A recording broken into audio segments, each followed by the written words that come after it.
Бүгін рефлекс, рецептор, тітіркендіргіштер жайлы айтайық. Жалпы ең алдымен рефлекске тоқталайық. Ол не? Бұл жалпы осы тітіркендіргіштердің, яғни тітіркендіргіштер ішкі және сыртқы болып бөлінеді. Аталған тітіркендіргіштердің ағзаға келген кездегі жауабы рефлекс деп атаймыз. Рефлекс. Яғни жауап тітіркендіргіштерге. Бұл рефлекстің өзі екіге бөлінеді, шартты және шартсыз. Шартсыз X пен белгілеп қояйын. Шартты. Жалпы не үшін шартты және шартсыз? Шартсыз ешқандай шарт қоя алмайсыз, яғни бізде туа пайда болады. Ал шартты, оның өзінің талаптары бар, яғни жүре пайда болады, белгілі бір әсерлерге байланысты, яғни шарты болу керек. Шартсызға не жатқызуға болады? Туа пайда болған көздің жыпылықтауы, қарашықтың үлкеюі, кеңеюі, түшкіру, мысалы ыстық затқа қолыңыз тигенде тез тартып алу деген секілді. Ал шартты рефлекске мысалы велосипед жүргізуді үйрену, өмір талабына сай. Мысалы сосын жүргізуші бағдаршамға деген рефлексі, реакциясы қызыл, сары, жасыл жанған кездегі деген секілді. Осыны жатқызуға болады.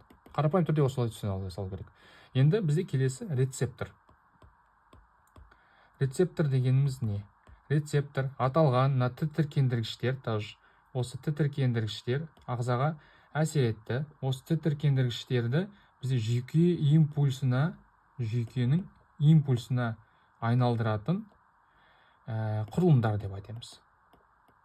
Бұлардың өзі орналасуына байланысты экстра, интра, проприо рецептор болып бөлінеді. Проприо. Экстра сыртқы ортадан қабылданатын рецепторлар. Сыртқы орта. Түсінікті деп ойлаймын. Экстра. Интра деген ішкі, ин деген ішкі. Ішкі ортадан қабылданатын рецепторлар. Проприо ол бұлшық етте, сіңірде орналасатын рецепторлар. Яғни бұлардың негізгі қызметі ағзадағы тепе-теңдік қозғалысын қамтамасыз етеді. Тепе-теңдік дегенде теңдік деп айта салайық. Теңдік қозғалысты қамтамасыз етеді. Түсінікті деп ойлаймын. Жалпы енді бізге осы рефлекске де рецепторге де әсер ететін осы тітіркендіргіштер жайлы айтатын болсақ. Тітіркендіргіштер. Жалпы екеу. Сыртқы и ішкі. Жалпы тітіркендіргіш деген сыртқы ішкі тітіркендіргіштердің ағзаға әсері, яғни белгілі бір әрекетті тудыруы. Сыртқыға не жатқызуға болады?